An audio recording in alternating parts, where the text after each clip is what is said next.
अपने ध्यान से चीज को जान लीजिए, श्लोकों के साथ ही अर्थ को जान लेते हैं। यहाँ पहला श्लोक है, त्रयी विद्येभ्यः त्रयी विद्या दंड नीतिं च शाश्वतीं आन्वीक्षिकीं चात्म विद्या वार्तारंभांश्च लोकतः। जिस किसी व्यक्ति को राज्य व्यवस्था संभालनी हो, सभापति होना हो, सभासद होना हो, उन लोगों के लिए व्यवस्था है कि वो कैसे लोग होने चाहिए।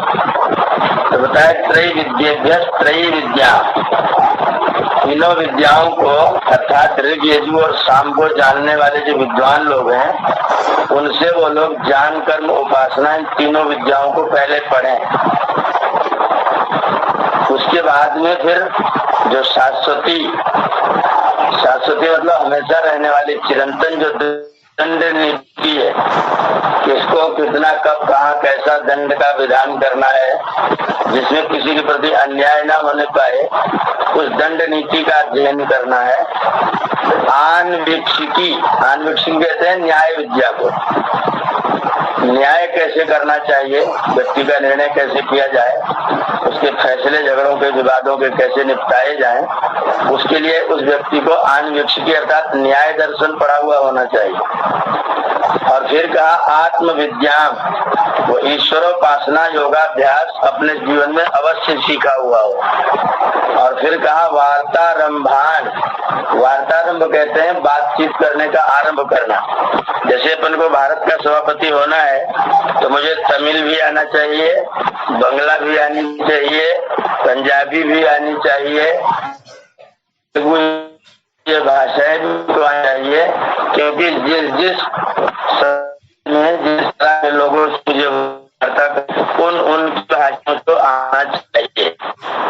इसलिए वार्तारंभ अनेक भाषाओं का जानने वाला भी व्यक्ति को होना चाहिए।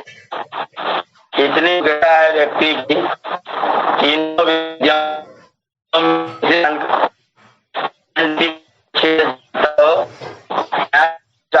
पढ़ा हुआ हो, ब्रह्म विद्या संस्था हो, आवाज कितने गुण हो। आवाज कट जा रही है। आज कुछ नेटवर्क की समस्या है यहाँ पर, सवेरे से ही है ऐसा। आज जुड़ने में भी बहुत टाइम लगा है, नेटवर्क डाउन है। रविवार को ज्यादा लोग व्यस्त कर दिया।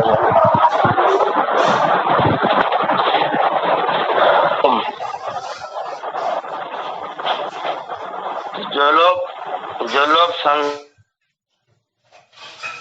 से बने, जो लोग सभा के सदस्य बने, सभासद बने, होने चाहिए। ज्ञान कर्म उपासना तीनों विद्याओं को पढ़ें,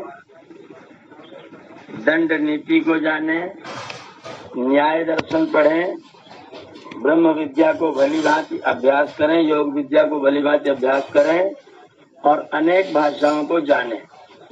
इतने गुण जिनके अंदर होंगे वही लोग सभासद हो सकते हैं, उनको ही सभासद बनाया जाए। और उन सभासदों को करना क्या चाहिए, उसके लिए दूसरा श्लोक लिखा, इंद्रियाणाम जये योगम समातिष्ठेत दिवानिशम। इंद्रियाणाम जये योगम समातिष्ठेत दिवानिशम। इंद्रियाणाम जये, अपनी इंद्रियों पर विजय प्राप्त करने के लिए योगम समातिष्ठेत, योगाभ्यास जरूर करे। कब बोले दिवानिशम, दिन में भी करे, सुबह भी करे, शाम को भी करे। इंद्रियों को जीतने के लिए सभासद व्यक्ति योगाभ्यास अवश्य करे और प्रातः सायं दोनों संध्याओं में अवश्य करे, क्योंकि ही जितेंद्रियो ही शक्नोति, क्योंकि जितेंद्रिय ही समर्थ होता है। वशे स्थापयितुम प्रजा, जिसके अपने बस में उसकी अपनी प्रजाएं हैं, जिसका इंद्रियों पर अधिकार है, जिसका मन पर नियंत्रण है, जिसने अपनी प्रजाओं पर नियंत्रण नहीं किया, वो बाहर की प्रजाओं पर नियंत्रण नहीं कर सकता। ये जो इंद्रियां हैं वो हमारी प्रजाएं हैं, ये जो मन है हमारा सुपरवाइजर है, ये बुद्धि है वो हमारा संचालक है। तो ये सारे संचालक, सुपरवाइजर और कार्यकर्ता जितने भी हैं, यदि हमारा इन्हीं के ऊपर, अपनों पर ही बस नहीं है, तो फिर दूसरों के ऊपर व्यक्ति बस करेगा। ये बहुत, इसलिए कहा व्यक्ति को अपनी इंद्रियों को जीतने के लिए सुबह शाम दोनों समय योगाभ्यास अवश्य करना चाहिए। उसके बाद कहा कि 10 काम समुत्थान, काम कारण से 10 और क्रोध जानी च 8 और क्रोध से उत्पन्न 8। काम के कारण उत्पन्न 10 और क्रोध के कारण उत्पन्न 8। ये व्यसन है, ये व्यसन दुरंतान, ये बड़ी मुश्किल से छुड़ाए से छूटते नहीं है। दुरंतानी मतलब दुखे न अंतम नेतुम योग्यान, जिनको अपने से दूर करना बड़ा कठिन हो, जो बड़ा परिश्रम साध्य हो, ऐसे जो अनेक प्रकार के व्यसन व्यक्ति के जीवन में पैदा होते हैं, उन व्यसनों को प्रयत्न विवर्जित,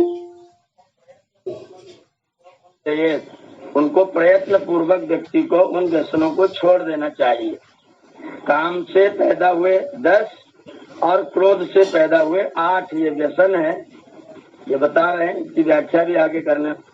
काम जैसु प्रसक्तो ही, काम से उत्पन्न हुए दोषों में कोई महीपति, कोई राजा, कोई सभासद, कोई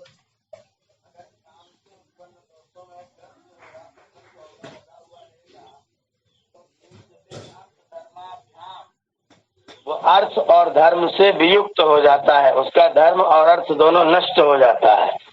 और क्रोध जो आत्मा दोषों को नहीं हटाता है, तो वो आत्मा से ही पतित हो जाता है, आत्मा से ही गिर जाता है। ये बता रहे कौन कौन से काम से उत्पन्न 10 कौन कौन से हैं, ये देखने का। मृगया, मृगया का मतलब होता है शिकार खेलना। ये जो हमारे मध्यकाल के इतिहास में राजाओं का शिकार खेलना है, वो मनु जी महाराज की दृष्टि में राजाओं का दोष है, बीमारी, रोग है वो, और वो काम से उत्पन्न हुआ है, वो नहीं होना चाहिए। वो अगर होगा तो राजा का पतन जरूर होगा। मृगया। दूसरा कहा अक्षा, कहते जुआ खेलने को। अगर राजा में खेलने का व्यसन होगा तो युधिष्ठिर उदाहरण है, उनका पतन निश्चित होगा। मृगया अक्षा। फिर कहा दिवा स्वप्न, दिन में सोना। शिकार खेलना, जुआ खेलना, दिन में सोना। परिवादा, दूसरों की निंदा करना, इधर उधर की बातें इधर उधर करके फैलाना। और फिर कहा स्त्रियां, स्त्रियों की संगति ज्यादा करना, स्त्रियों के विषय में चर्चा ज्यादा करना, स्त्रियों की संगति ज्यादा करना। फिर कहा मदा, अभिमान होना।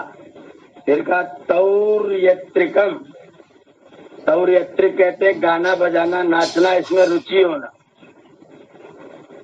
किसी को नाच करवाना, किसी का नाच देखना। ये जो वेश्याओं का नाच गान प्रारंभ हुआ राजाओं के दरबार में, वो राजाओं के पतन का कारण था। यहाँ पर मना किया हुआ तौर्यत्रिकम। तौर्यत्रिक कहते गाना बजाना, नाचना, उसको करना, कराना और देखना।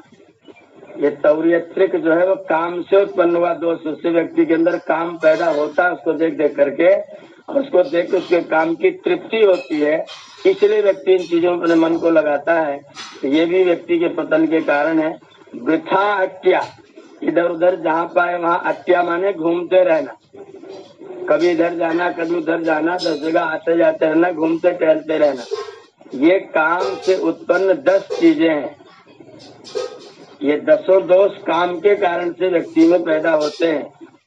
शिकार खेलना, जुआ खेलना, दिन में सोना, दूसरे के विषय में निंदा किया करना, या फिर कामुक बातें करना, स्त्रियों का अत्यंत संग करना, मादक द्रव्य अफीम भांग गांजा चरस इत्यादि का सेवन करना, गाना बजाना, नाचना और नाच कराना, सुनना और देखना, वृथा इधर उधर घूमते रहना। ये 10 दोष जो है वो काम से उत्पन्न होते हैं। और जिस व्यक्ति के अंदर ये 10 दोष होते हैं वह व्यक्ति कभी भी मैनेजिंग के पद पर, नियंत्रण के पद पर, व्यवस्था के पद पर लगाने के लायक नहीं होता है। ऐसे व्यक्ति अगर व्यवस्था में लगेंगे तो पूरे के पूरे राज्य में भ्रष्टाचार फैला करके रख देंगे। इसको मनु जी ने पूरे तरीके से निषेध किया हुआ है। उसके बाद में फिर क्रोध से उत्पन्न 8 दोष हैं, उसके बारे में वर्णन कर रहे हैं 6ठे श्लोक में। पैशून्यम, पैशून्य कहते हैं चुगली करने, एक दूसरे की चुगली करना, इसकी बात वहाँ सुनाना, उसकी बात यहाँ सुनाना, इसका नाम है पैशून्यम। दूसरा दोष है जो क्रोध से उत्पन्न होता है साहसम।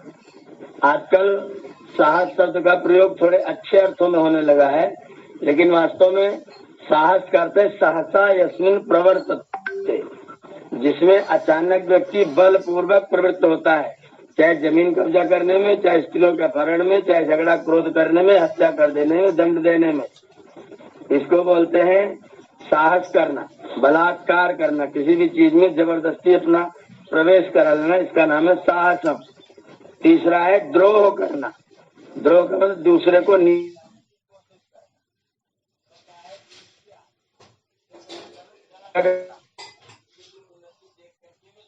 होना।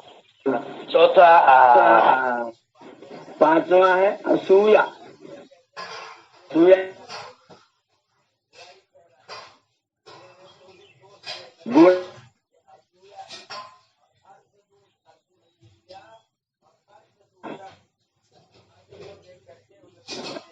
दे करके धन के बुरे कामों को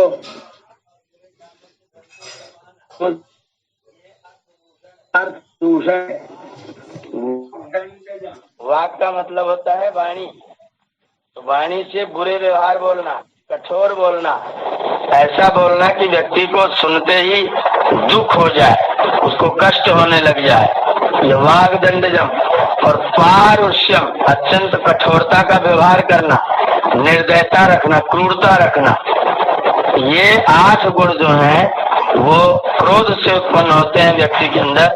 तो काम से उत्पन्न जितने दोष है, क्रोध से उत्पन्न जितने दोष है, अगर व्यक्ति इन चीजों को अपने जीवन में अपना करके रखता है तो ऐसे व्यक्ति को कभी भी संसद सदस्य नहीं होना चाहिए, राज्यसभा का सदस्य नहीं होना चाहिए। इन 2 श्लोकों को लागू कर दीजिए तो आपकी पूरी लोकसभा राज्यसभा दोनों फेल होकर के घर चले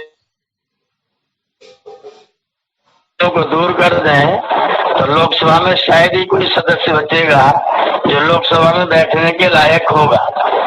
542 सदस्यों में और 240 सदस्यों में शायद कोई व्यक्ति होगा जिसमें इनमें से कोई सा भी दोष न हो और वो लोग संसद में बस बैठने के लायक बचे रह जाएं। इतनी बड़ी शर्त है सभासद बनने के लिए। हम लोगों ने शर्तों को, योग्यताओं को छोड़ दिया है, इसलिए आज जो राजनीतिक हालात है वो इसी कारण से पैदा हुए हैं। काय आगे इसी की व्याख्या करते हुए द्वयोरप्येतयोर मूलम,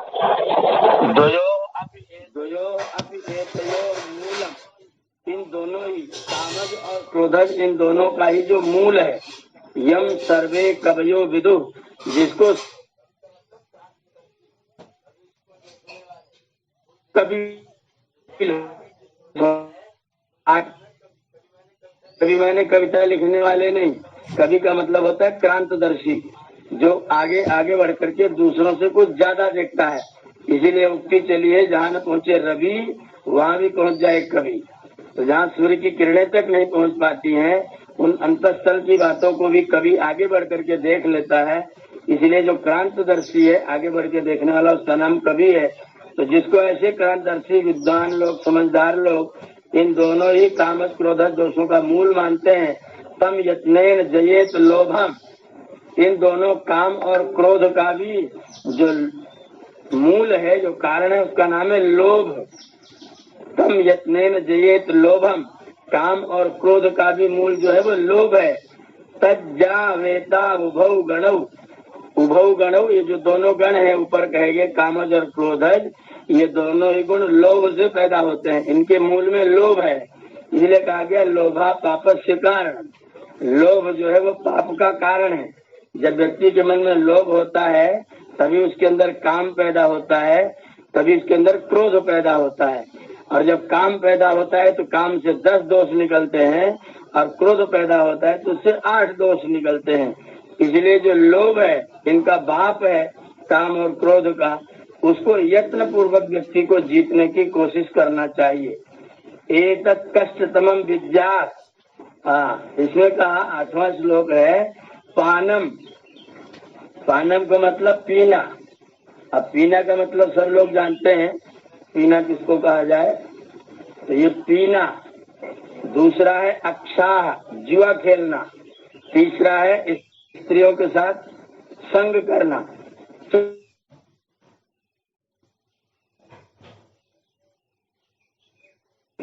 क्रम से एक एक करके एतत् कष्टतमं विद्यात् चतुष्कम कामजे गणे।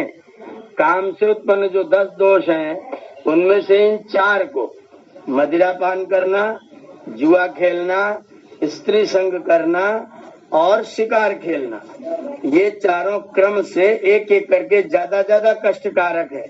सबसे ज्यादा मृग पान करना, मदिरा पान करना, उसके बाद में जुआ खेलना, उसके बाद में स्त्री संग करना, उसके बाद में शिकार खेलना।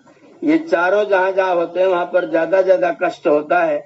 इसलिए सबसे बुरी बीमारी पीने वाली है, जो आजकल हमारे घरों में घर कर रही है, परिवारों में घर कर रही है, व्यक्तियों में घर कर रही है। और जो हमारे में से चुन करके जाते हैं उनमें तो विशेष रूप से उपलब्ध होता है, इसलिए उनमें तो घर करती ही है। इसको ऋषि ने, मनुज महाराज ने अत्यंत कष्टकारक बताया हुआ है।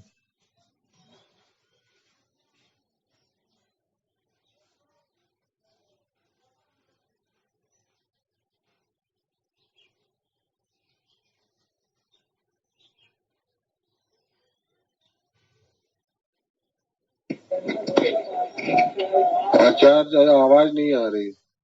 आवाज करना। ओम जी डॉक्टर साहब। हाँ आवाज आ गई, बीच में चली गई थी आवाज।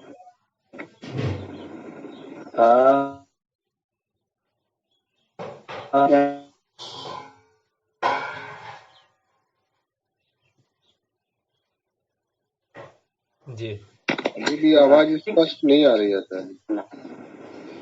ये लोकतंत्र है, ऐसे ही चलेगा। अरे ठीक है, तो कुछ अच्छे से भी चल सकता है।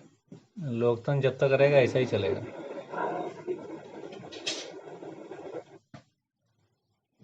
न लोकतंत्र ठीक है, न राजतंत्र ठीक है। आज थोड़ी नेटवर्क की समस्या यहाँ हो रही है। अंडस्य पातनम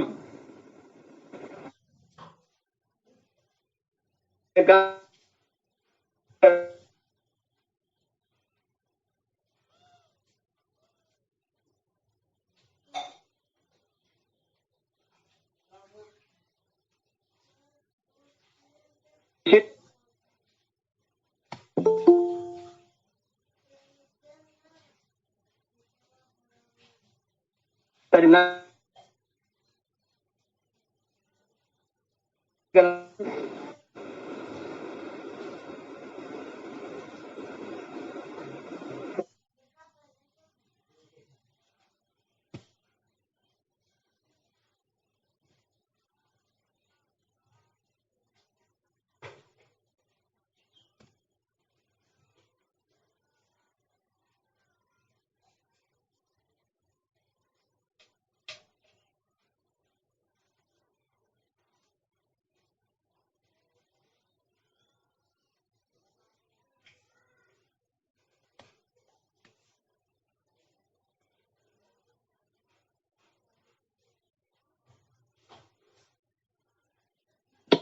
आवाज नहीं है आचार्य जी।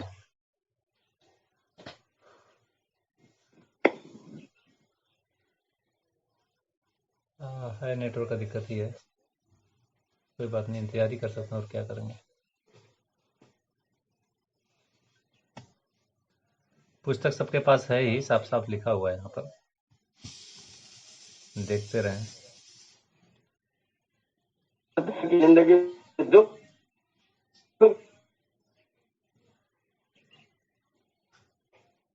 जगह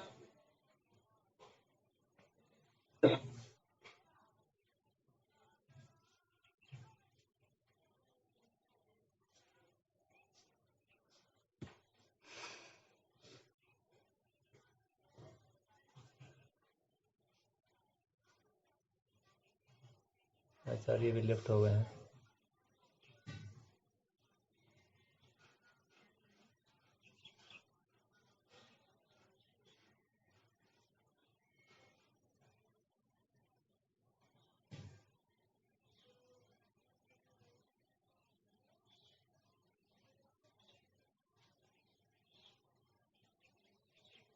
हम लोगों के पास तो नेटवर्क ठीक है डॉक्टर साहब।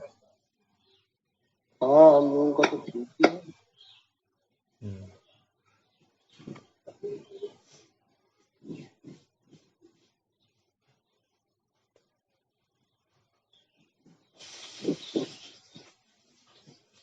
आगे का आप पूरा करिए। दुर्गेश दत्ता जी। जी जी। बिना अपराध दंड का निपातन,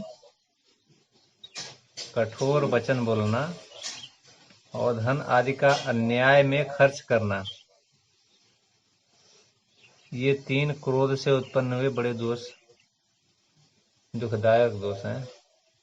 ऐसा लग रहा है कि जितना आज कुछ चल रहा है इसको देख करके मनुस्मृति में लिखा गया है।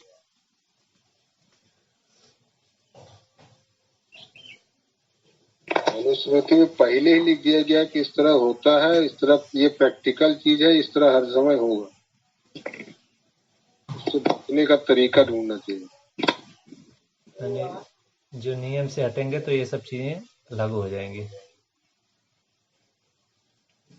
तब तो फिर राघवेंद्र जी की बात ही सही है, फिर कोई रास्ता ही नहीं है फिर। शिकार खेलना इतना ज्यादा क्यों किया है, थोड़ा सा शिकार खेलते थे लोग, शिकार के लिए तो मना किया गया है यहाँ पर। वो बता रहे हैं कि काम से उत्पन्न व्यसन है ये। जीव हत्या है पंडित जी इसमें ना। जीव हत्या भी है, फिर वो कहीं से न्याय संगत नहीं है वो। तो ये तो काम से उत्पन्न हुए व्यसन है ना ये। जी आचार्य। काम से उत्पन्न व्यसन है ये। जी महाराज। जी आचार्य। एक अंतिम श्लोक पर चर्चा कर ले रहा हूँ मैं, उसके बाद बंद कर रहा हूँ। व्यसनस्य च मृत्योश्च, व्यसन और मृत्यु, बीमारी व्यसन जो है वो जीवन में लग जाए अथवा मृत्यु हो जाए तो इसमें व्यसनम कष्टम उच्यते। व्यसन ज्यादा कष्टकारी है, क्योंकि व्यसन अधो अधो व्रजति, व्यसनी अधो अधो व्रजति। जो व्यसनी होता है वो नित्य पतित होता रहता है। स्वर्याति अव्यसनी मृतः, अगर कोई व्यक्ति बिना व्यसन के मर जाता है तो स्वर्गलोक को चला जाता है, लेकिन जो व्यसनी होता है वह नित्य पतित होता है। इसलिए व्यसन और मृत्यु में अगर व्यसन वर्ण करना हो या मृत्यु, तो मृत्यु का वर्ण करना फिर भी अच्छा है, लेकिन बुराइयों को जीवन में आने नहीं देना चाहिए। इतनी सुंदर तुलना यहाँ पर की हुई है।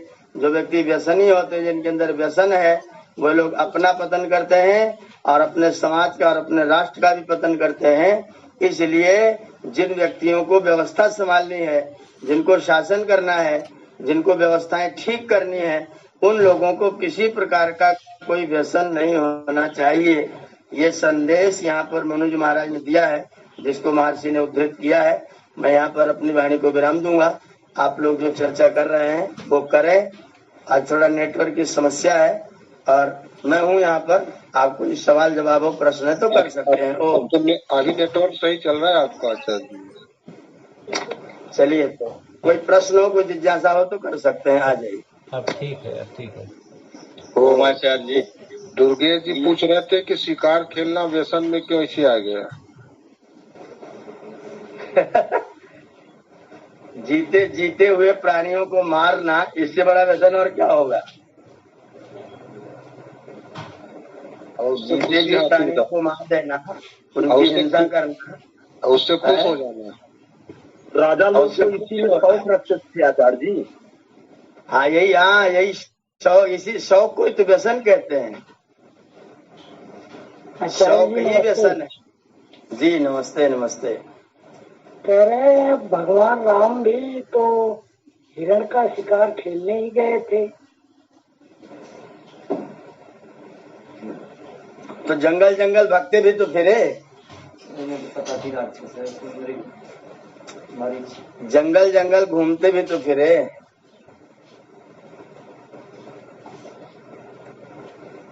शिकार खेलने वो खेला किसी था। के भी अंदर हो, अगर वो किसी के भी अंदर है तो व्यसन है और वो गलत है, उसका दूषण, उसकी निंदा है। आचार्य शिकार खेले थे क्या वो? हाँ, ये ढूंढना जाना चाहिए कि वो सही बात है कि गलत लिखा हुआ है। ये सिकंदर जी से मेरा प्रश्न है कि क्या सही है ये? अब तो भाई ये तो तुलसी रामायण को पढ़ने पर आचार्य जी बता सकते हैं, हम लोग तो उसका अध्ययन किए नहीं है। आप तुलसी के लेकिन पीछे नहीं, क्यों पड़े हैं? आप वाल्मीकि के पीछे पड़िए ना। मैं पढ़िए नहीं, जो आपके सामने परोसा गया है अब तक। हमारे और सामने तो पूरा दोनों है। दिखाएगा। अगर गलत को पकड़ के हम राम के ऊपर दोष लगाते फिरेंगे, है हमें तो दोनों पता है ना, तो हम उल्टे की बात क्यों करें? जो गलत है तो गलत है, वो गलत गलत दुष्प्रचार है है। तो जब भाई इतने वो होते तो हम आचार्य जी के साथ क्यों जुड़ते? आप जान करके बोल रहे हैं। जिज्ञासा को दूर करने के लिए क्या प्रश्न पूछना बुरा है? आप जान करके पूछ रहे हैं। क्या बात कर रहे हैं? अमित जी सुनिए। ओम ओम ओम। जी देखिए, अगर कहीं पर आचार्य जी वो तो राजा दशरथ जी जी, मारे जी। थे, उसके वजह से तो राम जी वन में फिरे घूम रहे थे, उनको उनका श्राप लगा था। उनको अरे मारे सुनिए, शरवण जी के पिताजी को हिरण जान के। ये सुनिए, अरे सुन लीजिए बहन जी, सुन लीजिए। आचार्य जी को कहने दीजिए। जी जी दशरथ जी ने पाप किया तो उसके पाप के परिणाम में राम फल पा रहे थे, ऐसा कहना एकदम गलत बात है। जी अगर गलती दशरथ ने की थी तो दंड दशरथ ने ही भोगा, उनके देखते देखते पुत्र वियोग उनको सहना पड़ा। दशरथ के पाप से राम फल भागी हुए, ये कथन एकदम अनुचित है। निर्णय की बात यह है कि राम जी शिकार खेलते थे कि नहीं खेलते थे। अगर ये मैंने कुछ नहीं है, मैं इसको फिर से और देख लूंगा। अगर वाल्मीकि जी ने कहीं पर लिखा है कि राम जी शिकार खेलते थे, उनके अंदर भी दोष था। अगर ये दोष था तो दोष था, चाहे कोई भी करता हो। कोई प्रधानमंत्री राष्ट्रपति के दोष नहीं होगा क्या? जो भी करेगा, अगर ये वास्तव में वाल्मीकि जी ने कहीं लिखा है, या तो वो प्रक्षेप है या तो वो खेलते होंगे। अगर खेलते होंगे तो उनका दोष है। ये अभी परीक्षा की वस्तु है, इसके ऊपर हम लोग बहस नहीं करेंगे। और अगर खेलते हैं तो उनके अंदर ये दोष था। जी आचार्य जी, और बताइए। ये अंतिम श्लोक की व्याख्या एक बार दोबारा कर दीजिए, और थोड़ा सा जो पंच प्राण की बात हुई थी, अगर उस पे कुछ चर्चा हो जाए वो मजा। पंच प्राण वाला हम अभी छोड़ेंगे उसको। अगले सम्मेलन में इन्हीं विषयों पर विशेष चर्चाएं होंगी। था जी, कल तो ये अंतिम पाठ श्लोक फिर हो जाए, क्योंकि आज आवाज नहीं आई। कौन सी है? कल ये फिर पुनः हो जाए जहाँ से शुरू किए हैं। अच्छा, आज आवाज ठीक नहीं थी? नहीं, एकदम नहीं थी।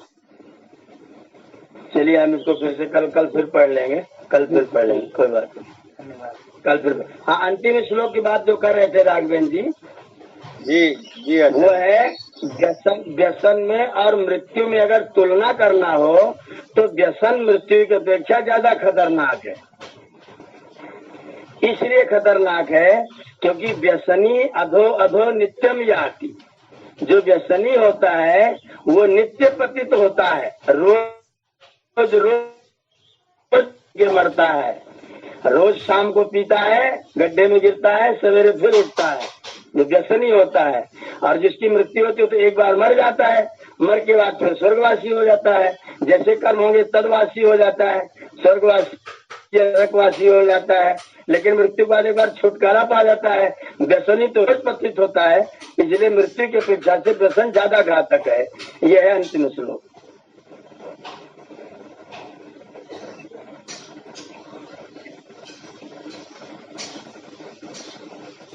जी आचार्य जी, जी व्यसन और नशा हाँ, दो अलग अलग चीजें हैं। तो व्यसन और नशे में क्या अंतर करेंगे? नशा जो है वो व्यसन का ही एक अंग है। जो व्यसन शब्द है ना, आयु उस शब्द को देखिए, इसमें एक है बी, एक है असन। वी और असन, असन का मतलब होता है यथास्थिति से अलग हो जाना। असुख क्षेपण धातु है, तो जिसमें व्यक्ति फिक जाता हो, जैसा होना चाहिए वैसा न रह पाता हो, इसको बोलते हैं असन। अगर वो विशेष रूप से इसका अंग बन जाए तो उसका नाम है व्यसन। एक बार हो गया, मार्ग भटक गया, उसका नाम है असन, और रोज भटकता है, उसका नाम है व्यसन। वो किसी प्रकार का व्यसन होता है, उसी में से नशा भी एक व्यसन है। कुछ लोग जैसे कहते हैं कि इनको काम का नशा है, मतलब जैसे वर्क करने का नशा है। कुछ लोग कहते हैं कि आप ये मरीज देखने का नशा है आपको। कुछ लोग कहते हैं कि आप ये जैसे किसी विशेष कार्य को लोग करते हैं ना, तो उसके प्रति विशेष आसक्ति हो जाती है, तो वो भी एक नशा के रूप में लोग उदाहरण देने लगते हैं। उदाहरण देने लगते हैं, लेकिन वास्तव में उसको वो उस तरह का उदाहरण नहीं दिया जाना चाहिए। वो हीन उपमा उसको कहा जाता है।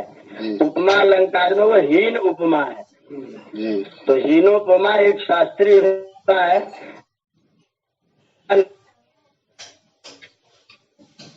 जी, आवाज हमारे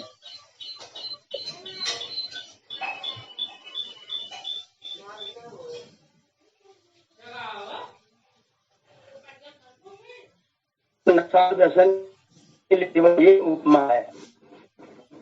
आवाज कट जा रही थी आचार्य जी आपकी।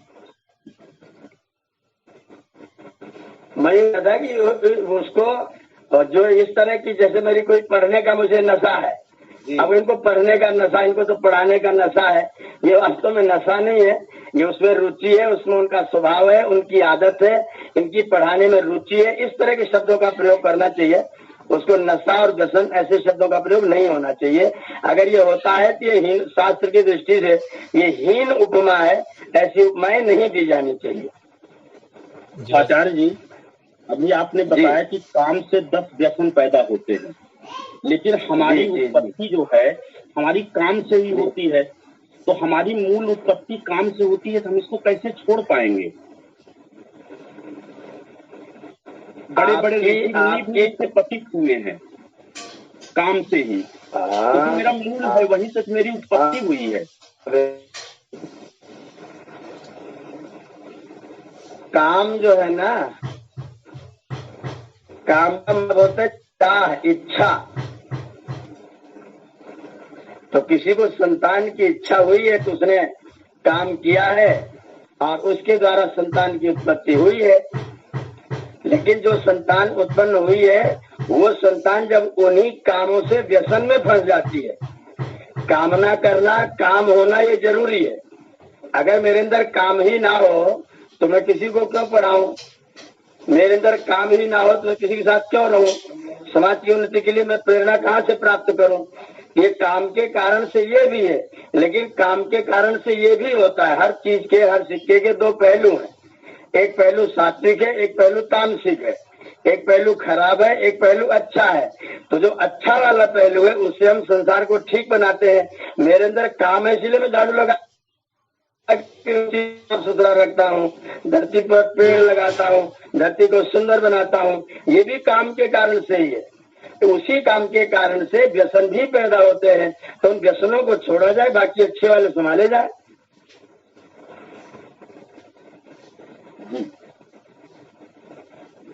काम को समाप्त नहीं करना है, काम से उत्पन्न दोषों को समाप्त करना है। काम जब लिख रखा है ना, काम से पैदा हुआ जो दोष है उसको समाप्त करना है। काम को तो आप समाप्त कर ही नहीं सकते।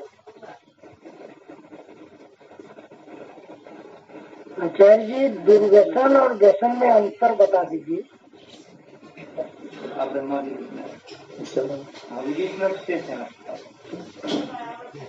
जी सिकंदर जी, व्यसन और दुर्व्यसन में अंतर।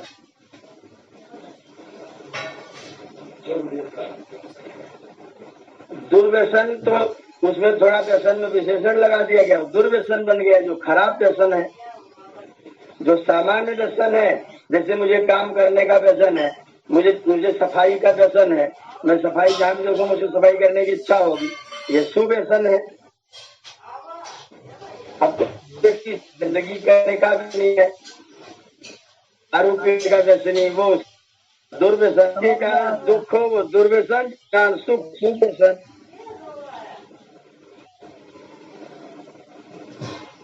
आचार्य जी, क्या जी कर्तव्य प्राणता और कर्तव्य आधीनता ये दोनों अलग अलग शब्द हैं कि एक ही है? और दूसरी चीज जो है, क्या कभी ये कर्तव्य प्राणता और कर्तव्य अधीनता धर्म के मार्ग में बाधक हैं? कर्तव्य अधीनता से आप क्या कहना चाहते हैं? प्रसंग आया था आचार्य जी कि भीष्म पितामह जब बाणों की सैया पे लेटे हुए थे, तो वहाँ जब उपदेश देते हैं, जैसा कि टेलीविजन में दिखाया गया है, और एक जगह हम यूट्यूब पे वैदिक सनातन करके उस चैनल है, उसमें ये बताया गया कि मैं अगर अपने कर्तव्यों के अधीन ना हुआ होता तो इस भारत देश की या ये भरतवंशियों की ये दुर्गति ना हुई थी। इस आशय से मैं पूछ रहा था। ये शब्द का प्रयोग ठीक नहीं है। भीष्म पितामह जी कर्तव्य के अधीन नहीं हुए थे, कर्तव्य तो वो कर ही नहीं रहे थे जी। अगर वो ये कर्तव्य की अधीनता थोड़ी कि आप जिसको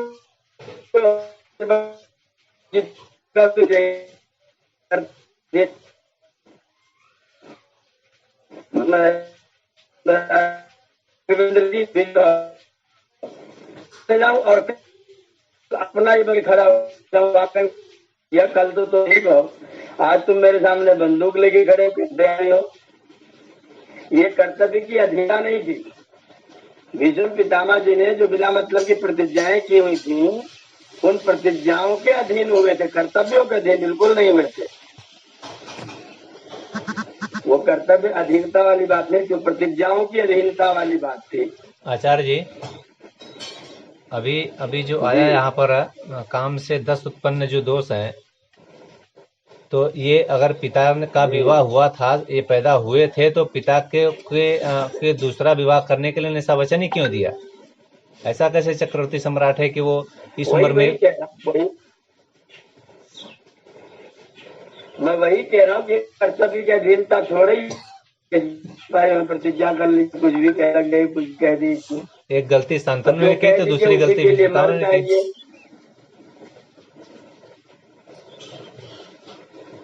जो कह दीजिए उसी पर मर जाइए, पहले कुछ उल्टा सीधा बोल दीजिए, फिर उसके बाद उसी पर मर जाइए। ये बुद्धिमत्ता की बात नहीं है। एक गलती शांतनु ने की तो दूसरी गलती उससे बड़ी इन्होंने की, और इन्हीं दोनों की गलती पर पूरा महाभारत खड़ा हो गया। हाँ, अगर ये राज्य छोड़ करके ब्रह्मचर्य का व्रत लेके संन्यास लेके निकल गए होते तो इनका सब ठीक ठाक था। हाँ, तभी भी इन्होंने संन्यास भी लिया, ब्रह्मचर्य भी धारण किया, राज्य से चिपके भी रहे। बहुत बड़े सन्यासी होते आचार्य। हाँ, अरे बड़ा कल्याण करते जगत का। अरे इनके भाई जगत का बहुत कल्याण करते। आचार्य जी वेद व्यास तो बने ही ना, वेद व्यास जी तो सिद्ध ही हुए। वही कह रहा हूँ, उस तरह के ये भी हो जाते, इनके बड़े ये भी होते। आचार्य इनके बड़े भाई हुए ना वेद व्यास जी। हाँ, बड़े भाई थे। ये जो इन्होंने जो ब्रह्मचर्य लेकर के भी राज्य से चिपके रहने वाली व्यवस्था की ना, वो गलत हुआ। राज्य को बिल्कुल ही छोड़ देना चाहिए था। तो क्या इनका ये कर्म भोग था? अब कर्म भोग हो सकता है, नया भी हो सकता है, तो ईश्वरीय व्यवस्था में जाने। नया भी हो सकता है, उनके द्वारा किया गया नया कर्म भी हो सकता है, और पूर्व जन्म का कुछ किया हुआ कर्म भोग भी हो सकता है। उस तरह की बुद्धि प्रवृत्त होती है। अनादि वासनाया बलवत्वात्। आचार्य जी, अनादि वासनाओं के बलवान पुरुष ऐसी प्रवृत्ति हो भी सकती। जी जी। जिसे उसमें ये बताया गया है कि ये पहले भीष्म पितामह जी वसु थे, और उसके किसी श्राप के कारण इनको ये मानव योनि में ये करना पड़ा। ये आचार्य जी वसु क्या होते हैं और इसका क्या इस सत्यता है महाभारत से, ये जो बताया गया है कि मिथ्या ही प्रसारित की जा रही? वसु का मतलब होता है धरती पर या कहीं भी ब्रह्मांड में जीवन को धारण करने के लिए जो साधन है उनका नाम है वसु। वो अष्टवसु हैं। अष्टवसु ये अपने जो क्षित जल पाव गगन समीर है, सूर्य चंद्र नक्षत्र, ये आपके अष्टवसु हैं। ये जीवन के साधन है, जिसके कारण व्यक्ति बसता है, उसको हम लोग वसु कहते हैं। अब इन अष्टवसु को श्राप ये सब कहानियां बिना मतलब की भ्रामक फैलाई हुई है। जी जी इनके यहाँ तो ऐसी कहानियां, सूर्य को श्राप लग गया, चंद्रमा को श्राप लग गया, इनके यहाँ कोई श्राप के बिना बचे ही नहीं है। जी वो एक बार श्राप लग गया फिर जन्म जन्मांतर से भोगते रहते थे। आचार्य जी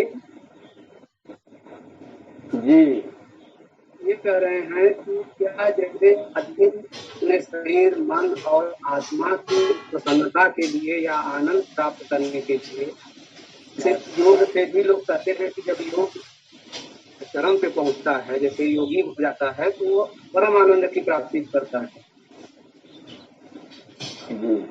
या उसको जो भी अनुभव होता हो, शरीर, मन और आत्मा जिससे प्रसन्न हो, जिस काम से प्रफुल्लित हो, वह आदमी जैसे करता है। मद्यपान भी करके आनंदित होता है। ये मतलब क्यों अजीब समझिए? वो आनंदित नहीं होता है मद्यपान करके। मद्यपान करने के कारण से उसकी जो नर्व्स होती है, नसें होती हैं, उनमें हो जाती है।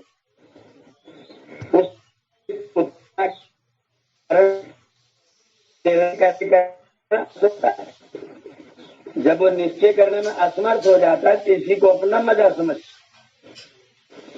सही करके असमर्थता को समझता है।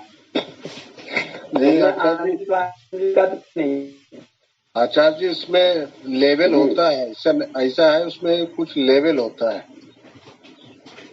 उसमें लेवल ये है कि कुछ नशा का कुछ मात्रा ऐसा रहता है जिसमें फिर वो उसका जो सेंसेस है वो एकदम एसटी के एसी में रहता है। मतलब बहुत ही किसी तरह की कोई फीलिंग नहीं रहती, खूब मतलब अच्छा ही अच्छा लगता रहता है। मगर वो लेवल बहुत थोड़ा देर के लिए रहता है, फिर उसके बाद और अगर पी लेता है तो फिर वो अलग हो जाता है, फिर उसमें डाउन होने लगता है। ये कई नशाओं में ऐसा होता है। जैसे लोग रेव पार्टी करते हैं, उसमें इंजेक्शन वगैरह लेते हैं, तो उनका एक लिमिटेड डोज दिया जाता है, जिससे वो बहुत ही एक्साइटेड और उत्साहित रहते हैं। बहुत देर तक उसमें डांस वगैरह सब चीज करते रहते हैं। उसके बाद उनकी हालत बहुत खराब हो जाती है। तमाम इसमें लेवल रहता है। मतलब आनंदित का तो नहीं बोल सकते कि आनंद का उसमें स्वरूप होता होगा, मगर एक लेवल रहता है जिसमें ब्रेन एकदम कुछ भी ऐसा फीलिंग नहीं रहता है कि कुछ दुख है, कुछ कष्ट है, कुछ ऐसा चीज नहीं रहता उसमें। आचार्य जी वो आनंद की स्थिति तो किसी रूप में भी नहीं हो सकती है। आनंद शब्द बदनाम हो रहा है। वो केवल आनंद बदनाम हो रहा है। नहीं, वो आनंद है ही नहीं। आनंद उसका कोई लेना देना नहीं होता है। आपका जो मस्तिष्क के सेंसेस हैं, जो आपको सचेत करते हैं, अच्छाई बुराई निर्णयात्मक स्थिति में लाते हैं, वो सेल्स कुछ काम करना कर देते हैं बंद। उनके बंद करने से व्यक्ति हवाई उसी को अपना आनंद समझता है। वो आनंद नहीं होता, बल्कि वो समझिए सेंसलेस है वो, इसलिए उसे कोई सेंस ही नहीं है। तो अपना जो भी अनुभव करता हो, पड़ा रहता हो, वो स्थिति होती हो। तो अर्थ मूर्छा जैसी स्थिति उसको समझिए, वो आनंद वाली स्थिति कहीं नहीं है। जो कल्याण का भाव है आचार्य जी, कल्याण का जो भाव है वो कल्याण का जो चरम भाव है, वहाँ पर आनंद को कह सकते हैं। इसमें सबका कल्याण वहाँ सुनिश्चित है। आनंद वो आनंद की स्थिति है। ये कल्याण तो का चरम मूर्छा है। वाली स्थिति, मूर्छा वाली। जी आचार्य जी, जी ये जैसे राजतंत्र की बात की जाती है, सुशासन की बात की जाती है, तो सबसे उत्तम शासन राम राज्य की कल्पना की जाती है। क्या, मेरा प्रश्न ये है, क्या राम राज्य के पहले या राम राज्य के बाद, यानी द्वापर के और कलयुग प्रारंभ होने से समय, कोई ऐसा राजा नहीं हुए कि राम जी से अच्छा शासन कर पाए? और दूसरा प्रश्न ये है कि राम राज्य में क्या विशेषता थी जो आज तक कायम है? लोग ये कहते आए हैं कि राम राज्य जैसा शासन होना चाहिए।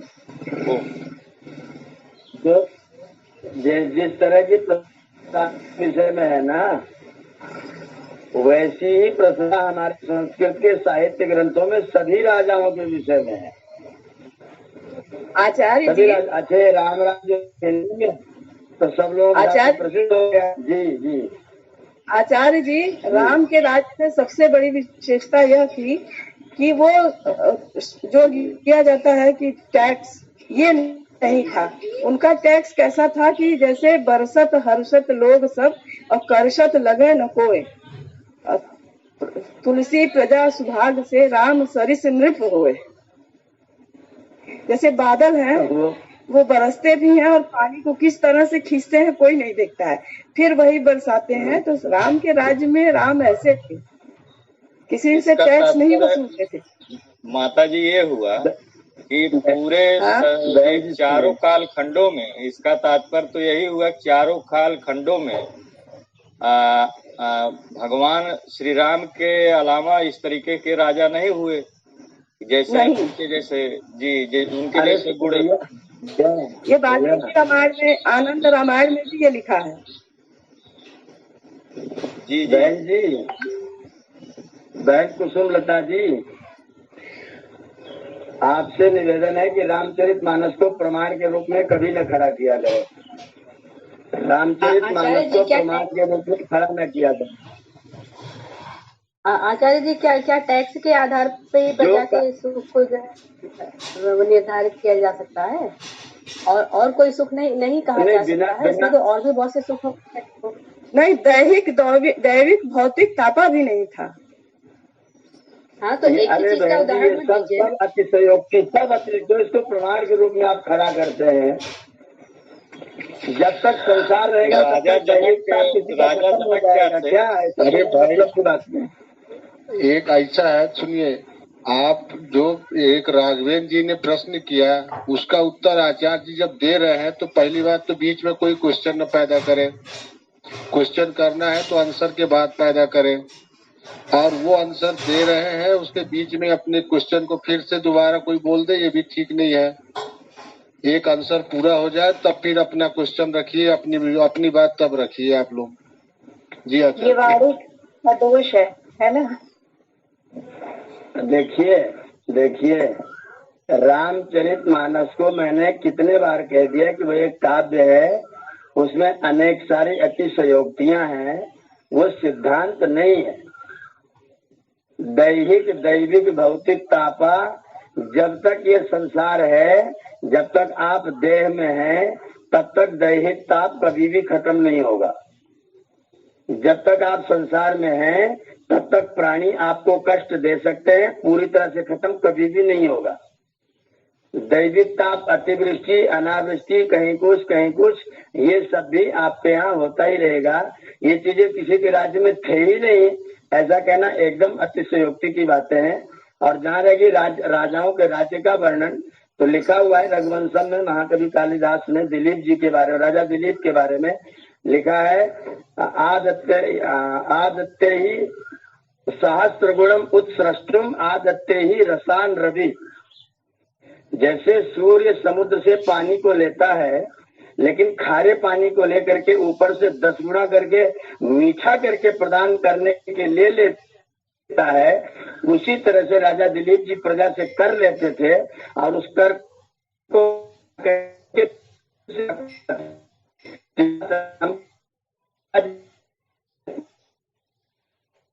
जाके टैक्स ने ऐसा लिखा गया है हिंदी में तो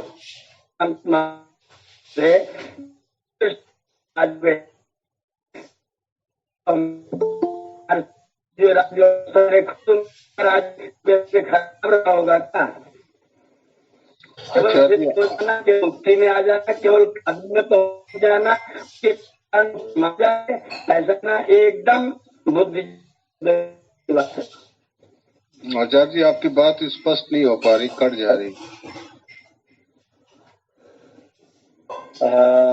आज इस पर कल फिर कोई चर्चा करेंगे। जी जी आचार्य जी, विक्रमादित्य जी का भी शासन काल तो कुछ इसी तरह का है जैसा बता रहे हैं। हाँ, राजाओं के राज्यों की प्रशंसा कभी लोगों ने अपने अपने तरीके से की हुई है। वो चीजें प्रमाण नहीं है। आप उनको सीधा रख देते तो अपने राम के राज्य में ऐसा ही था। ये कवियों का अपना वर्ण, जिसका वर्णन करेंगे उसी का गुणगान गाएंगे। तो एक और कौन सा राजा के बारे में बात कहा गया आचार्य कि मेरे राज्य में, एक कौन सा राजा के बारे में बात कहा गया आचार्य कि कोई मेरे राज्य में कोई शराबी नहीं है, मेरे राज्य में कोई ऐसा नहीं है वैसा नहीं, किसके बारे में कहा गया है? ये महाराजा अश्वपति का है, अश्वपति का है, बहुत पुराने नहीं है ये। अश्वपति कह रहे नमेस्तेनो जनपदे न कदरियो न मद्यपा। मेरे राज्य में कोई व्यक्ति न तो कंजूस है, न तो शराबी है, न ऐसा व्यक्ति जिसके घर में यज्ञ नहीं होता है। ऐसा कोई व्यक्ति नहीं जिसने शिक्षा पूरी तरह से प्राप्त नहीं कर रखी है। यह अश्वपति का राज्य था। ऐसे वर्णन सैकड़ों मिलेंगे। ये कोई प्रमाण की चीज नहीं होती है। इसको हम लोग शास्त्र की तरह प्रमाण के रूप में न खड़ा किया करें।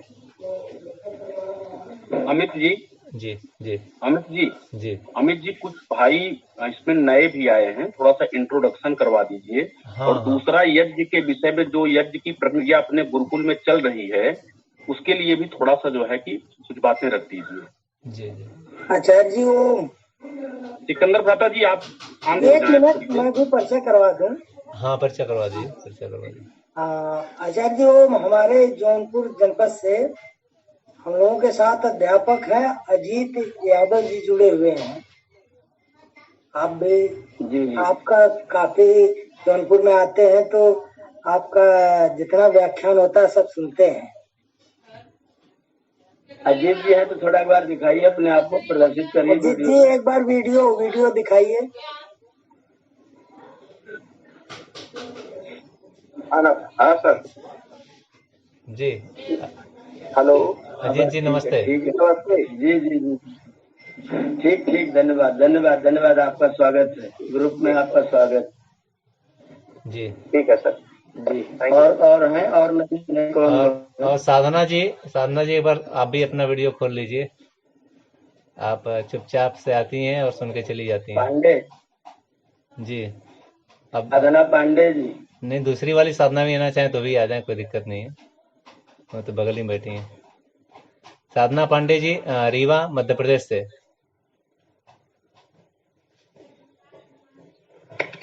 इस तरह स्पष्ट बोला करिए पंडित जी, भ्रम पैदा हो जाएगा। आप भ्रम में न रहिए जी। बहन जी ऑडियो में खोल लीजिए, नमस्ते कर लीजिए, आचार्य से बात कर लीजिए। आचार्य जी ओम। आप प्रधानाचार्य हैं रीवा मध्य प्रदेश में। इंग्लिश मीडियम का कोई स्कूल है वहाँ पर। अच्छा, बहुत सुंदर। और गुरुकुल में बच्चों को भेजने के लिए बात कर रही हैं अभी। आपसे वो क्या स्टैंडर्ड है बोर्ड आदि के लेकर के बात कर रही थी, तो आज सुबह हमारी बात हो गई आपसे, तो हम समझा देंगे इनको। आज तो बोर्ड, तो गुरुकुल में हमारा यूपी बोर्ड चलता है। जी आचार्य। यूपी की जो संस्कृत शिक्षा बोर्ड है, लखनऊ बोर्ड जिसको हम लोग बोलते हैं, उससे हमारी मान्यता है और वही की हम लोग परीक्षाएं बच्चों से दिलवाते हैं।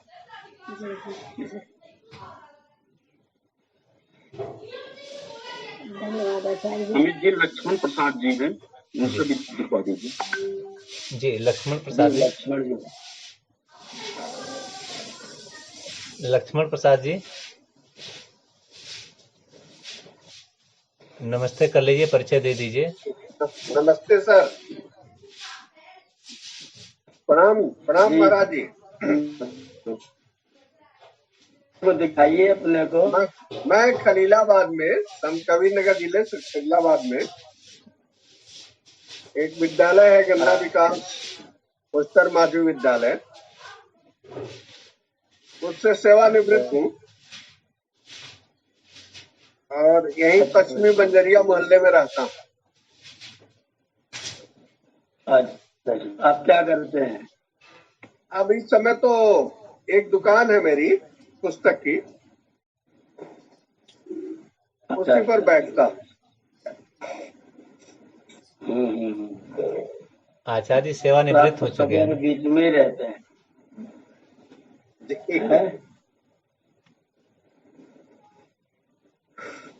सरकारी सेवा से निवृत्त हुए, सेवा से निवृत्त नहीं हुए हैं। हाँ जी जी। सरकार की सेवा से निवृत्त हैं जी। अमित जी, जो हम लोगों का गुरुकुल में यज्ञ चल रहा है प्रतिदिन जी, किसी न किसी एक का बर्थडे, जैसे कि महाराज जी ने बताया था, बर्थडे हो या कोई और भी फंक्शन हो, उसके अलावा भी हम लोग स्वस्थ के लिए, अपने स्वस्थ जीवन के लिए भी हम लोग नियमित सब लोग जो है एक एक दिन सहयोग करेंगे तो हमारा यज्ञ भी होगा, हमको भी अच्छा लगेगा और गुरुकुल का सहयोग भी हो। इसमें सभी भाई बहनों से निवेदन है कि वो लोग भी, अकाउंट नंबर चला गया है, जो प्रतिदिन का जो खर्च आता है वहां पर अपना घी सामग्री का और उसका, तो वो चीजें बता दिया गया है। कृपया आप लोग भी जो है कि अकाउंट में डालने की कृपा करें। धन्यवाद। उसमें ऐसा है दुर्गावता जी, जैसे जो हम लोगों का लक्ष्य है कि ये गुरुकुल संचालित हो रहा है तो आचार्य जी अपने पुरुषार्थ से पूरा कर रहे हैं उसको, लेकिन हम सभी को उसको गुरुकुल आचार्य जी का ही है, ऐसा नहीं है। गुरुकुल जो मानते हैं कि गुरुकुली व्यवस्था चलनी चाहिए, बहुत अच्छी थी जब गुरुकुल थे तो देश उन्नति पर था, तो उसको आज की तिथि में हम लोग अपना योगदान दे करके उसको अपना समझ करके अपनी आहुति बच्चों को भेजना सबसे पहली आहुति है। धन की, बाकी अन्य सामग्रियों की का सहयोग करना ये दूसरी आहुति है, और किसी भी प्रकार से सहयोग करना आहुतियां हैं ये। तो बच्चों को भेजना, धन हो ना हो वो ज्यादा प्रश्न नहीं है, धन की व्यवस्था कर ली जाएगी। लेकिन इस गुरुकुल को, जब गुरुकुली व्यवस्था हमारी बहुत अच्छी थी तो आज हम सभी के नजदीक में बिल्कुल पास में एक गुरुकुल है और हम यहाँ पर जुड़ करके इसको पुण्य का लाभ ले सकते हैं। वहां पर लिखा हुआ, आचार्य जी ने एक सूत्र लिखा है कि स्वर्ग की जिसको कामना है वो गुरुकुल से और यज्ञ से जुड़े। तो अपने घर में बैठ करके हम स्वर्ग को आमंत्रित कर सकते हैं, थोड़ा थोड़ा करके धीरे धीरे आएगा। एक रात में स्वर्ग प्रकट नहीं होगा, बनाने से होगा। तो एक एक करके थोड़ा थोड़ा करके स्वर्ग जहां होता है वहां आनंद होता है, सुख होता है, दुख भी होता है, लेकिन आनंद की भी एक स्तर वहां पर। स्वर्ग में सुख होता है पंडित जी, स्वर्ग में आनंद भी होता है सर, डॉक्टर साहब, बिल्कुल खाली सुख दुख ही नहीं होता। आचार्य जी के अनुसार स्वर्ग में सुख रहता है, आनंद जो है वो अलग चीज है। आनंद नहीं रहता क्या आचार्य जी? स्वर्ग में आनंद रहेगा ही नहीं। स्वर्ग में आनंद भी रहता है जी, सुख दुख भी रहता है, पूर्ण आनंद मोक्ष में रहता है। हाँ, पूर्ण आनंद मोक्ष में रहता है, यहाँ सुख और आनंद दोनों मिल जाते हैं। हम लोग गुरुकुल में आए तो हम लोग स्वर्गीय महसूस कर रहे थे अपने को, और मैं तो रोज स्वर्गीय रहता हूँ। पंडित जी स्वर्ग में महसूस कर रहे थे कि स्वर्गीय महसूस कर रहे थे? अपने को स्वर्गीय महसूस कर रहा था। स्वर्गीय महसूस कर, वही है, एक ही बात है। स्वर्ग में रहेंगे तो स्वर्गीय हो जाएंगे। नहीं, स्वर्ग में रहना और स्वर्गीय होना में अंतर है पंडित जी, आप ऐसा न बोलो। जब स्वर्ग में रहेंगे तो स्वर्गीय ही है। हमारा 5वां कोश है आनंदमय कोश। जब हमारे सारे कोश पवित्र हो जाते हैं तो वही हमारा आनंद का क्षण होता है, और वो आनंद सुख से हट कर है, वो कभी न मिटने वाला अक्षुण आनंद उसी को कहते हैं। डॉक्टर साहब, जब मुझे वहाँ पे एक मच्छर काटता है जी, रात में कभी कभी, या लाइट नहीं होती है, बिजली चले जाने के कारण से, क्योंकि हमने इन्वर्टर भी नहीं लगा पाए वहाँ पर जी, तो तब थोड़े से कष्ट आता है, तो वहाँ पे थोड़ा दुख होता है। लेकिन जब सोचते हैं उसके बारे में, तब के बारे में सोचते हैं, तो फिर वो आनंद की तरफ चला जाता है। तो देखिए, अगर शरीर भान में रहेंगे तो मच्छर काटेगा तो दिक्कत होगी, जरा सा चींटी चल रही तो शरीर भान से हट जाइए और महसूस करिए कि भाई मच्छर काटा, उसका भी खुराक है, जैसे हम खाते हैं संसार में, और उस तरह से मच्छर भी है। हम जब अपने कक्षा में योग कराते थे तो हमारी बहनें कहती थी, दीदी आपके चेहरे पे मच्छर है। हमको मुझे नहीं पता चल रहा क्योंकि मैं उस भान में हूँ ही नहीं, मैं आत्मभाव में करवा रही हूँ। कभी कभी तो आके सब गाल पे ऐसे करती थी, हटाइए उसको, आपको ये सच्ची घटना बता रहे हैं। तो जब हम शरीर भाव में रहेंगे तो हमें हर समय हर कष्ट लगेगा, लेकिन आनंद के भाव में रहेंगे, जब हमारा आनंदमय कोश जागृत होगा तो उनमें कहीं दुख है ही नहीं। जी आचार्य जी,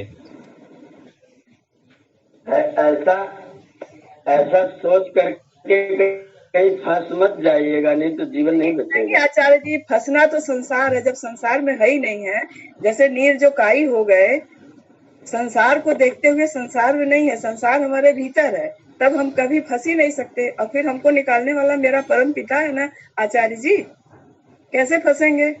वो अपने बच्चों को कभी दलदल में नहीं फंसाते। आप अगर शरीर भाव में नहीं रहेंगे तो सांप काटेगा तो जहर नहीं चढ़ेगा क्या? नहीं चढ़ेगा आचार्य जी, मेरा ये पूरा 100% विश्वास है कि सर्प काटेगा। वो भी मीरा ने विष दिया ना, सर्प काटा ना। हाँ, फिर आप वही पहुंच गई, गलत जगह फिर पहुंच गई। इन कहानियों को प्रमाण के रूप में कभी मत खड़ा करिए।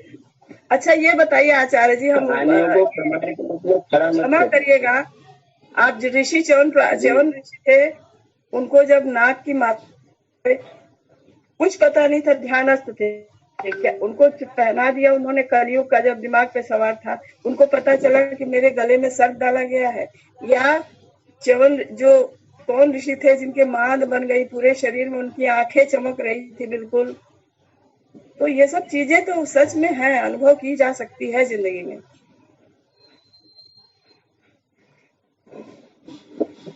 मच्छर काटे, मक्खी मधुमक्खी काटे, मैं शरीर भाव में न रहूं और उसके बाद वो काटता ही रहे, ऐसा सोच करके बैठे रहेंगे ना आचार्य जी, ये संभव नहीं। जैसे आपने एक किसी को काटता है तो वो बहुत हताहत हो जाता है, सूज जाता है चेहरा, और किसी को एक दवा काटता है वो सोचता है अरे काट के चला गया, क्या करूं। उसके बारे में बहुत सोचने से हमारे अंदर केमिकल्स डेवलप होते हैं और हमारा चेहरा सूज जाएगा, 3 दिन बुखार हो जाएगा। चीजें सोच से हैं आचार्य जी, मेरा अपना ख्याल है। अब इसमें आप हमको अपनी व्याख्या दीजिए ताकि हम जीवन पालन करें। वो अलग स्थिति है कि सोचने पर उसके केमिकल विकसित होते हैं, लेकिन मैं सोचता रहूं ये सब काम होता रहे, ये व्यवहारिक नहीं है, ये अव्यवहारिक है। आपको इन चीजों को अपने से दूर रखने की कोशिश प्रयत्न करना ही चाहिए।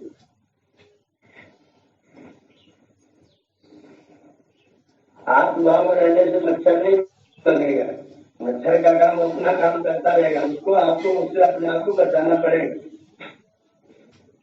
उसकी कोशिश भी व्यक्ति को करना ही चाहिए। आचार्य जी, जैसा सुनने में आता है कि हमारे अंदर परब्रह्म का वास है और जो कुछ उचित अनुचित करा हमसे हो रहा है परमात्मा के द्वारा विदित है, ये कथन कहाँ तक सत्य है? इस हिसाब से देखा जाए जो चोरी कर रहा है उसमें भी परमात्मा का हाथ है जी। इसीलिए तो मैं कह रहा हूँ ये सब अतिशयोक्ति की चीजें नहीं करनी चाहिए। जीवात्मा कर्म करने में स्वतंत्र है, परमात्मा उसको उस कर्म से करने के परमात्मा रोकता है जी, लेकिन परमात्मा के रोकने पर भी स्वतंत्र जीवात्मा उसकी बात न सुन करके अपने गलत कार्यों को करता है जी। तो उन गलत कार्यों में परमात्मा समाहित नहीं हो जाता है जी जी। जैसे कोई विद्यार्थी परीक्षा दे रहा हो और अध्यापक उसको देख रहा हो, अब अध्यापक की मजबूरी एक परीक्षा बोर्ड में बता नहीं सकता है, तो इसका मतलब बच्चे गलती करने में अध्यापक भी जुड़ गया? नहीं नहीं आचार्य जी, ये तो अन्याय नहीं हो जाएगा?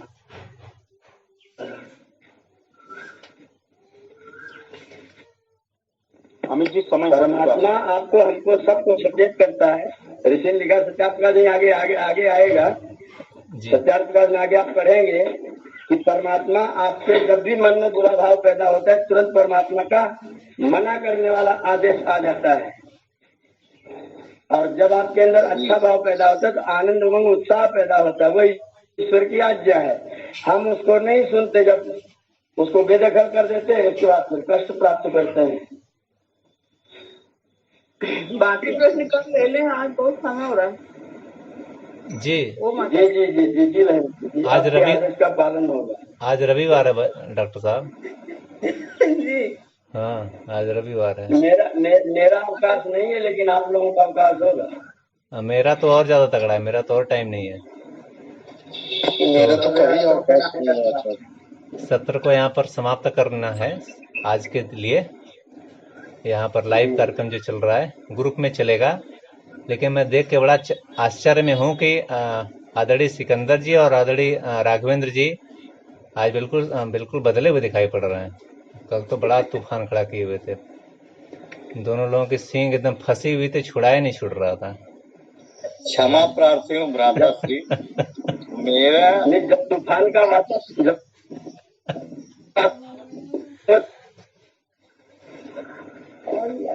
आप गुरु है, गुरु सामने हो तो सारी तूफान आएगा। वो आचार्य जी, जब गुरु सामने है तो सारी समस्याओं का हल मिल जाता है।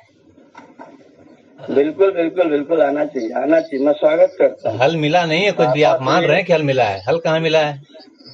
इतनी समस्याएं हल की बात नहीं भ्राता श्री। जब तर्क हो रहा था तो इसको विवाद कहना मेरे हिसाब से अनुचित होगा। विवाद तो नाम विवाद सब तो लिया नहीं गया, विवाद शब्द ही नहीं आया।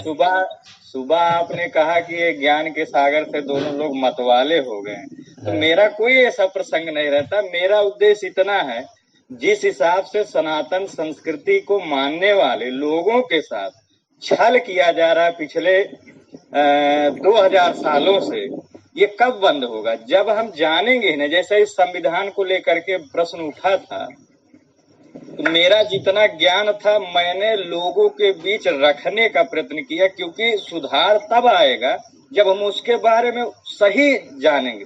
जैसे अभी एक प्रसंग आया कि कहानियों में ऐसा विदित है तो उसको क्या हम सत्य नहीं मानेंगे? तो इसमें मैं एक जगह पढ़ा था कि बीच में जब मुस्लिम आक्रांता आए, शक और हुड़ इस तरीके का आक्रांता आए, तो हमारे यहाँ पढ़ाने ग्रंथों को जलाने की परंपरा लोग शुरू कर दिए। जैसे नालंदा विश्वविद्यालय जलाते थे वो लोग। तो ऐसी दशा में जो वैज्ञानिक कारण थे, आध्यात्मिक कारण थे, उन तक पहुंचाने के लिए कहानियों से जोड़ा गया। इतना मेरा आशय था। और मेरा आशय बिल्कुल नहीं था जो कल की स्थिति पैदा हुई है, ये तो शास्त्रार्थ में भी पैदा हो जाती है, पूर्व काल में जो होता था। तो राघवेंद्र भ्राता जी, जी भ्राता, इतना मुसलमानों और अंग्रेजों ने नुकसान नहीं किया, उतना मैं मानता हूँ हमारे अपने लोगों ने नुकसान किया है। आज भी कर रहे हैं, आज भी रुके नहीं हैं। आज भी हो रहा है। स्वामी दयानंद सरस्वती इसके प्रमाण है। उनको मुसलमानों ने नहीं सताया, उनको किसी अंग्रेज ने नहीं सताया, लेकिन सताया अपने लोगों ने। उनकी बातों को कभी नहीं माना। अगर अंदर का मामला ठीक हो तो बाहर वाले नुकसान कर भी नहीं सकते हैं। सही कह रहे हैं आचार्य जी। बाहर वालों का नुकसान तभी होता है जब अंदर गड़बड़ी होती है। तो हमारी अंदरूनी गड़बड़ी ज्यादा थी, बाहर वालों का आक्रमण ही न, हिम्मत क्या थी यहाँ लड़ने आने की। आचार्य जी, जब मेरे पास मनु जी का इतना बढ़िया संविधान था, तो फिर हमारे लोगों के साथ क्यों ये लोग ऐसा अन्याय किए? फिर संविधान बनाने की जरूरत क्यों पड़ी? तो सिकंदर जी, आप पलटी मार रहे हैं? पलटी नहीं मार रहा हूँ। आप संविधान मैं जो मनु जी की गलत चीजों को घुसाया गया है, मैं उसका धुर विरोधी हूँ। लेकिन जो अच्छी चीजें हैं उसे ग्रहण करने में क्या दिक्कत है? राघवेंद्र जी तो पलटी मार गए सिकंदर जी। ये सब चर्चा जो है ना बहुत लंबी चलेगी, समय चाहिए इसके लिए। ठीक है, अभी किसी दिन लेंगे इसको विषय अच्छे से। आचार्य जी चलेगी, चलती रहेगी। चर्चा से ही भ्राताश्री, चर्चा से ही निष्कर्ष निकलता। मैं क्षमा चाहता हूँ, समय की अपनी मर्यादा है और होनी भी चाहिए। लेकिन आज हमारा हिंदू समाज, जिसको सनातन संस्कृति मानने वाले, सत्य को जी आचार्य देख उधर क्या हाल चाल है दोनों। आचार्य जी ठीक है, फिर इस समय विराम लेते हैं। मैं एज में चल रहा हूँ, एज में मुझे बैठना है। शांति पाठ डॉक्टर साहब, शांति पाठ आइए। आचार्य जी नमस्ते। शांति पाठ जो प्रश्न रह गया ग्रुप में डालिएगा, जो प्रश्न रह गया ग्रुप में डालिएगा, चर्चा हो जाएगी इस पर। डॉक्टर देवेंद्र जी शांति पाठ कर लीजिए। जी। ओम दौ शांति अंतरिक्षम शांति पृथ्वी शांतिरापः शांतिरोषधयः शांति वनस्पतयः शांति विश्वदेवाः शांति ब्रह्म शांति सर्वं शांति शांतिरेव शांतिः सामा शांतिरेधि। ओम शांति शांति शांति।